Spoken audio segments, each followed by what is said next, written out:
इस वीडियो में अब एक नया चैप्टर शुरू करने जा रहे हैं, वैद्युत धारा का चुंबकीय प्रभाव, magnetic effect of electric current. तो चुंबकत्व की बात हो रही है, तो चुंबक क्या होता है इस बात से सभी लोग वाकिफ होंगे।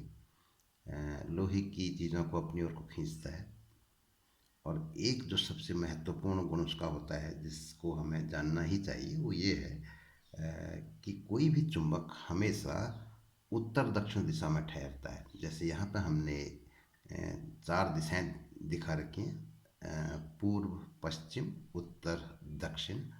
और ये एक क्षैतिज तल है। जो हम चित्र आप देख रहे हैं वो एक क्षैतिज तल पर वो घटना होगी। एक चुंबक रखा हुआ है, तो किसी भी चुंबक को अगर हम स्वतंत्रता पूर्वक लटका देते हैं, जैसे एक गुरुत्व केंद्र से एक धागा बांध दिया हमने और उसको लटका दिया ताकि उसका बैलेंस बना रहे, तो इस पर एक बल आघूर्ण लगने लगता है। बल आघूर्ण इसको घुमाते हुए इस डायरेक्शन में ले आता है। तो ये डायरेक्शन कैसे है? नॉर्थ की ओर को, नॉर्थ, उत्तर दक्षिण दिशा में। तो चुंबक को हम कहीं को भी रखें, ये घूम कर उत्तर दक्षिण दिशा की ओर को आ जाता है। अब इस चुंबक का जो सिरा उत्तर दिशा की ओर को होता है उसको उत्तरी ध्रुव कहते हैं, और एन शब्द से, एन अक्षर से उसको जो है दिखाया जाता है। और उसका जो दूसरा ध्रुव होता है उसको साउथ पोल या दक्षिणी ध्रुव कहा जाता है। तो ये जो है चुंबक की मुख्य विशेषता, हमेशा उत्तर दक्षिण दिशा में ठहरता है, ये हमको याद रखना है। अब क्योंकि जैसे वैद्युत द्विध्रुव के विषय में हमने पढ़ा था, एक धनावेश होता है, एक ऋणावेश होता है, तो इससे मिलके बना होता है वैद्युत द्विध्रुव। ऐसे ही यहाँ पर भी चुंबक की अगर हम बात कर रहे हैं, तो उत्तरी ध्रुव और दक्षिणी ध्रुव, दो ध्रुव इसमें है, तो इसको चुंबकीय द्विध्रुव करके कहा जाता है। जैसे वैद्युत द्विध्रुव, बिल्कुल उसी तरीके से चुंबकीय द्विध्रुव। तो चुंबकीय द्विध्रुव और वैद्युत द्विध्रुव में एक महत्वपूर्ण अंतर है, उसको भी हमें ध्यान में रखना है। जैसे वैद्युत द्विध्रुव धन और ऋण आवेशों से मिलकर बना होता है, तो अगर हम इन दोनों को अलग करना चाहें तो कर सकते हैं। धन आवेश अलग हो जाता है और ऋण आवेश अलग हो जाता है। लेकिन अगर एक चुंबकीय द्विध्रुव हो, यानी कि एक चुंबक हो, चुंबक में जैसा हम समझ चुके हैं कि दो ध्रुव होते हैं, एक नॉर्थ और एक साउथ, उत्तरी ध्रुव और दक्षिणी ध्रुव। अब इस चुंबक को भी अगर हम बीच में से काट दें, दो भाग कर दें, तो ऐसा नहीं होगा कि नॉर्थ पोल अलग हो गया और साउथ पोल अलग हो गया। जैसे वैद्युत आवेश में हुआ था, धन आवेश अलग हो गया था, ऋण आवेश अलग हो गया था। यहाँ पर ऐसा नहीं होता है। अगर हम चुंबक के दो टुकड़े कर देंगे तो फिर दो नए द्विध्रुव बन जाएंगे, उसमें नॉर्थ भी होगा और साउथ भी होगा। यही प्रक्रिया चलती रहेगी। अब इस छोटे पीस को भी अगर काटें, इसमें भी वही होगा, दो चुंबक बन जाएंगे, उसमें भी नॉर्थ और साउथ दो ध्रुव होंगे। तो नॉर्थ और साउथ ध्रुवों को अलग अलग नहीं किया जा सकता है। ये महत्वपूर्ण अंतर दोनों में है। अब इसी अंतर के कारण अगर हम चुंबकीय क्षेत्र को परिभाषित करना चाहें तो उसकी परिभाषा में भी हमको अंतर मिलेगा। वैद्युत क्षेत्र में हमने कहा था किसी आवेश के चारों ओर का वह क्षेत्र जिसमें कोई दूसरा आवेश आकर्षण या प्रतिकर्षण बल का अनुभव करता है, उसको वैद्युत क्षेत्र कहते हैं। तो यहाँ पर क्योंकि स्वतंत्र नॉर्थ या साउथ पोल का अस्तित्व नहीं होता है, तो परिभाषा में भी थोड़ा अंतर आएगा। तो जैसे वहाँ पर वैद्युत बल रेखाएं हमने खींची थी, बिल्कुल उसी तरीके से यहाँ पर भी एक चुंबक के लिए, एक चुंबकीय द्विध्रुव के लिए चुंबकीय बल रेखाएं होती हैं इस तरीके से। तो जैसे वैद्युत क्षेत्र वैद्युत द्विध्रुव के लिए खींचा था, लगभग लगभग तकरीबन वैसे ही एक महत्वपूर्ण अंतर है। जो वैद्युत बल रेखाएं होती हैं वो धन आवेश से प्रारंभ होती हैं और ऋण आवेश पर समाप्त हो जाती हैं। लेकिन चुंबकीय बल रेखाएं एक बंद वक्र होती है। कहाँ से शुरू हुई, कहाँ पर अंत हुआ, ये इसमें कुछ नहीं कहा जा सकता है, बंद वक्र होते हैं। केवल इतना कह सकते हैं कि ये नॉर्थ से बाहर की ओर को निकलती हैं और साउथ से साउथ ध्रुव पे प्रवेश करती हैं चुंबक की ओर को, और उसके भीतर फिर साउथ से नॉर्थ की ओर को होती हैं। तो ये महत्वपूर्ण अंतर है, इसको भी हमें ध्यान में रखना है। तो जैसे ये एक बल रेखा है, इस बल रेखा को ऐसे देखेंगे, ये है साउथ पे प्रवेश कर रही है और नॉर्थ पर निकल रही है। कहीं पर भी ब्रेकेज नहीं है, केवल दिखाने के लिए इसमें दिखाया गया है, लेकिन वास्तव में एक बंद वक्र है। तो ये आप खींचे कैसे जाएंगे बल रेखाएं? तो जैसे हमने वैद्युत क्षेत्र में तो एक आवेश रखा था, उस आवेश पर जहाँ को बल लग रहा था वहाँ को आवेश चल रहा था, तो आवेश के चलने की दिशा बल रेखा को बता रही थी। अब यहाँ पर क्योंकि स्वतंत्र चुंबकीय ध्रुव का अस्तित्व नहीं होता है, एक द्विध्रुव का अस्तित्व होता है, तो इसको प्रदर्शित करने के लिए भी द्विध्रुव का ही सहारा लिया जाता है। तो जैसे कि एक पतली चुंबकीय सुई, एक चुंबक ही है वो, लेकिन पतले आकार में लिया जाता है ताकि उसको इधर उधर ले जाने में सुविधा हो, हल्का बने। तो जैसे मान लो हम दो स्थानों पर चुंबकीय बल रेखाओं की आकृति हमने देखी, तो जैसे दो स्थानों पर अगर हम चुंबकीय सुई को रख दें तो यहाँ पर चुंबकीय सुई ऐसे होगी, ये सुई चुंबकीय बल रेखा की सीध में होगी, यहाँ पर ऐसे होगी और यहाँ पे इस तरीके से होगी। तो चुंबकीय बल रेखा वास्तव में इस चुंबकीय सुई पर जो बल आघूर्ण लग रहा है और उस बल आघूर्ण के कारण वो एक निश्चित दिशा में ठहरती है, तो वो चुंबकीय क्षेत्र की दिशा को व्यक्त करती है।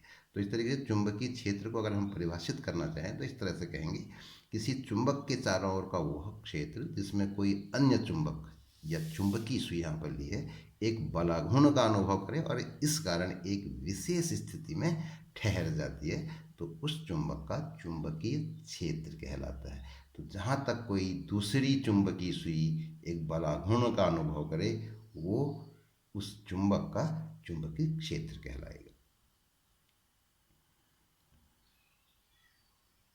ये महत्वपूर्ण जानकारी जो हमें पूर्व ज्ञान इसको कह सकते हैं, इतना हमको पता होना चाहिए अब इस चैप्टर में हम जो पढ़ने जा रहे हैं उसके लिए। तो अब इस चैप्टर को शुरू करते हैं। इसमें सबसे पहले हम एक प्रयोग के बारे में पढ़ेंगे। ऑर्स्टेड एक वैज्ञानिक का नाम है, तो ऑर्स्टेड के द्वारा ये प्रयोग किया गया था। तो इस प्रयोग को पहले समझते हैं। एक चुंबकीय सुई है, तो जैसा हमने पढ़ा शुरू में कि कोई भी चुंबक हमेशा उत्तर दक्षिण दिशा में ठहरता है। तो अगर हम इसको एक क्षैतिज तल में रख दें, किसी टेबल पर रख दिया जैसे हमने, तो ये जो है नॉर्थ साउथ डायरेक्शन में ठहरेगी। यहाँ पर हमने डायरेक्शन को इस तरह से ले लिया है, मान लो दाहिनी ओर को नॉर्थ डायरेक्शन है। समझने के लिए कहीं को भी लिया जा सकता है। तो सामान्यतया दाहिनी ओर को ईस्ट लिया जाता है, बाईं ओर को वेस्ट, ऊपर को नॉर्थ। ये जोग्राफिकल होता है, लेकिन यहाँ पर हम उसको फॉलो नहीं कर रहे हैं। नॉर्थ हमने दाहिनी ओर को लिया, तो नॉर्थ साउथ की डायरेक्शन दिख रही है, उस दिशा में ये सुई होगी। अब क्या करते हैं, इसी के पैरेलल एक चालक ले लिया हमने, एक तार ले लिया जैसे चालक तार, और इसमें धारा प्रवाहित करने के लिए एक प्रबंध होगा, एक बैटरी होगी, की होगी, रियोस्टेट होगा। तो इसके द्वारा हम इस चालक में धारा प्रवाहित कर सकते हैं।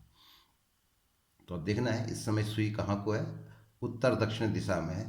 तो अब अगर हम इस परिपथ में की को लगा दें, तो जैसे ही हम की को लगाएंगे परिपथ में धारा प्रवाहित होगी और इस सुई में एक विक्षेप आ जाएगा। जैसा हम देख रहे हैं, तो सुई विक्षेपित हो गई, किसी अन्य दिशा में चली गई। तो ये एक महत्वपूर्ण प्रयोग है। अब इसका हमको निष्कर्ष निकालना है कि ऐसा क्यों हुआ। तो सुई एक निश्चित दिशा में इसलिए ठहरती है, जैसे हमने कहा कि उत्तर दक्षिण दिशा में हमेशा ठहरती है चुंबकीय सुई, क्योंकि इस दिशा में पृथ्वी का चुंबकीय क्षेत्र होता है। उसके विषय में फिर विस्तृत अध्ययन करेंगे आगे चलकर। तो कोई भी चुंबकीय सुई या चुंबकीय द्विध्रुव उस दिशा में ठहरता है जिस दिशा में कोई चुंबकीय क्षेत्र होता है। तो यहाँ पर भी ये घटना हुई, एक चुंबकीय क्षेत्र पृथ्वी का था, तो नॉर्थ साउथ डायरेक्शन में होता है, तो सुई वहीं को थी।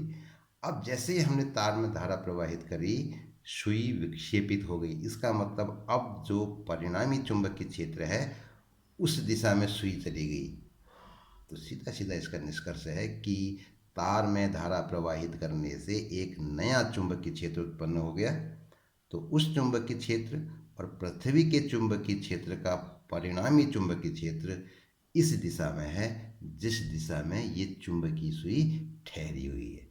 तो इस ऑर्स्टेड के प्रयोग का सीधा निष्कर्ष है, किसी चालक में धारा प्रवाहित करने पर उसके चारों ओर एक चुंबकीय क्षेत्र उत्पन्न हो जाता है।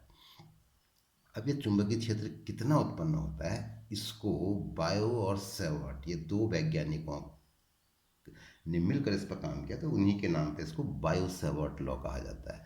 तो चुंबकीय क्षेत्र का परिमाण ज्ञात करने के लिए एक नियम उन्होंने दिया। तो जैसे मान लो यहाँ पे एक तार है, ये किसी भी आकृति में हो सकता है, और इसमें एक धारा प्रवाहित हो रही है आई, इस प्रकार से हो रही है जैसा चित्र में दिखाया गया है, ऊपर की ओर को धारा प्रवाहित हो रही है। तो इस तार का एक छोटा सा भाग हम ले रहे हैं, बहुत छोटा सा भाग, डीएल लंबाई हम इसको कहेंगे, धारा अवयव कहा जाता है इसको, यानी कि चालक का एक ऐसा भाग जिसमें धारा प्रवाहित है, तो धारा अवयव, मान लो इसको हम डीएल कहते हैं। तो इस धारा अवयव के कारण कितना चुंबकीय क्षेत्र उत्पन्न होगा, ये बायो और सेवर्ट ने बताया। पूरे चालक के कारण चुंबकीय क्षेत्र की बात नहीं हो रही है, चालक के एक छोटे से भाग, छोटे से धारा अवयव डीएल के कारण जो चुंबकीय क्षेत्र उत्पन्न होगा किसी बिंदु पर, उसकी बात हो रही है।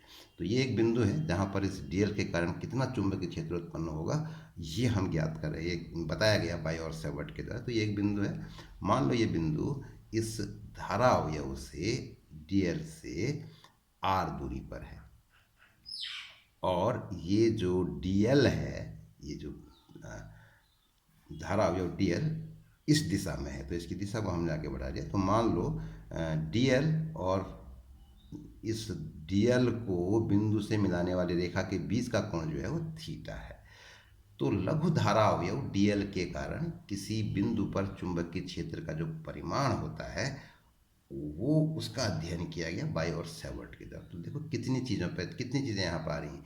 एक तो आ रहा है चालक में प्रवाहित धारा, दूसरा आ रहा है इस जो धारा अवयव हमने ले रखा है डीएल, इसकी लंबाई, कितना लंबा हमने लिया इसको, ज़्यादा लेंगे तो चुंबकीय क्षेत्र ज़्यादा होगा, कम लेंगे तो कम होगा।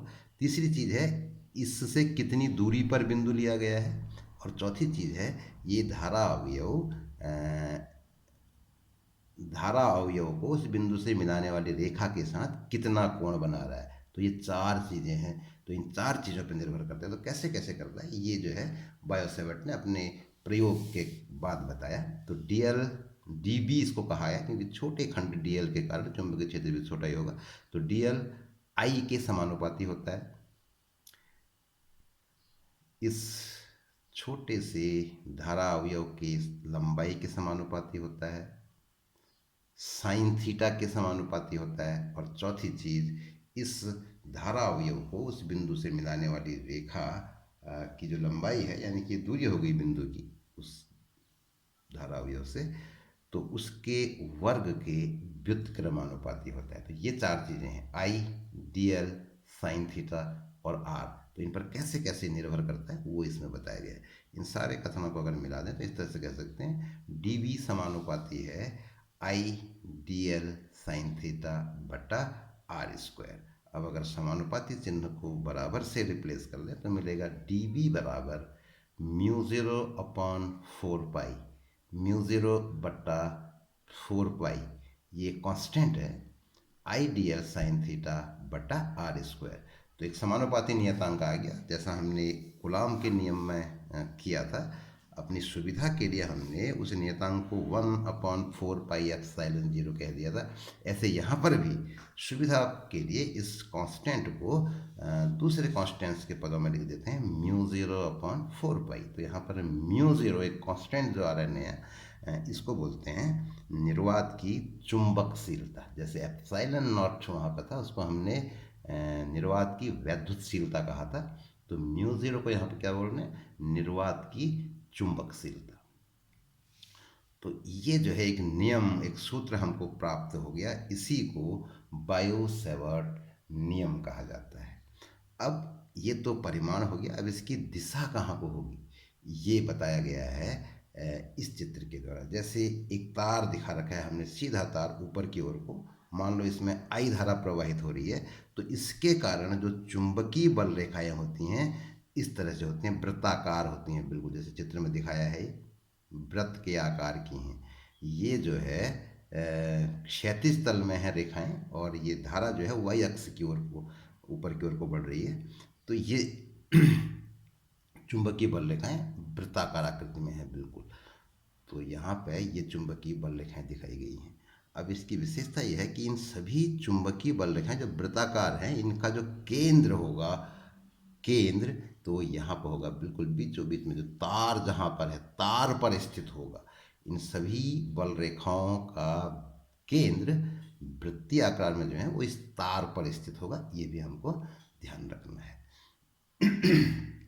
अब इसमें होता क्या है, जैसे वृत्ताकार है तो किसी भी स्थान पर हमको चुंबकीय क्षेत्र की दिशा ज्ञात करनी है, तो उस बिंदु पर हम बल रेखा पर स्पर्श रेखा खींच देंगे।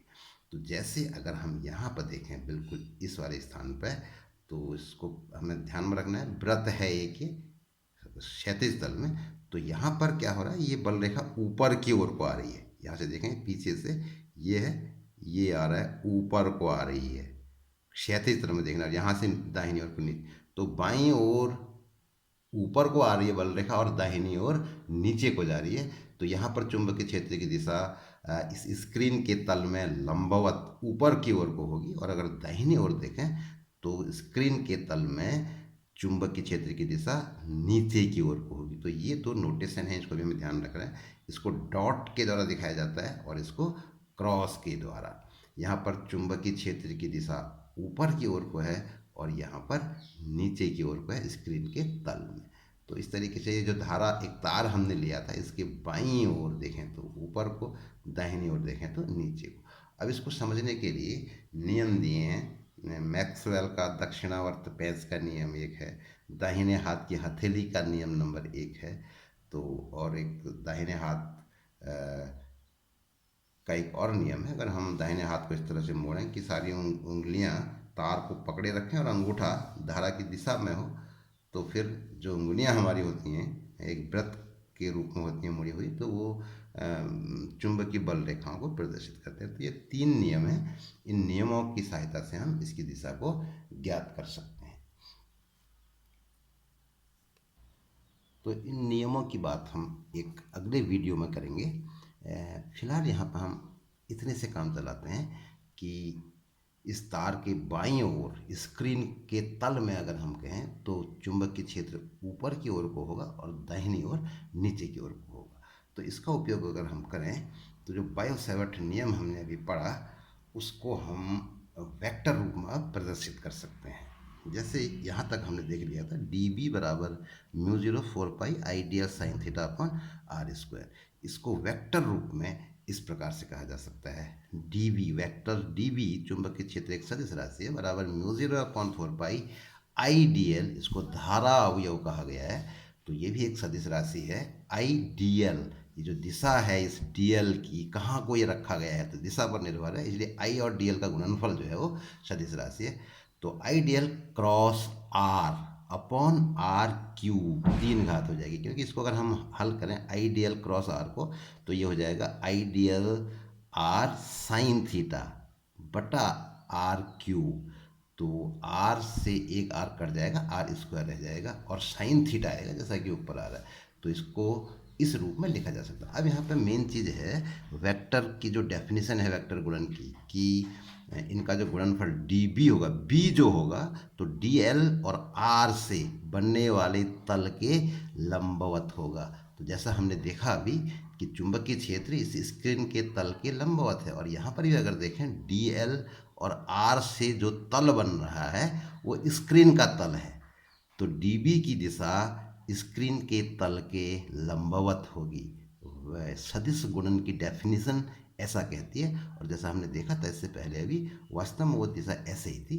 तो इस प्रकार से बायो सेवर्ट नियम को हम वेक्टर रूप में भी इस प्रकार से लिख सकते हैं, D V is equal to μ0/4 I D L cross R, दोनों वेक्टर हैं ये, बटा आर क्यूब। अब जो चुंबकीय क्षेत्र की दिशा को व्यक्त करने वाले नियम की हमने भी बात करी, उसको हम अगले वीडियो में देखेंगे।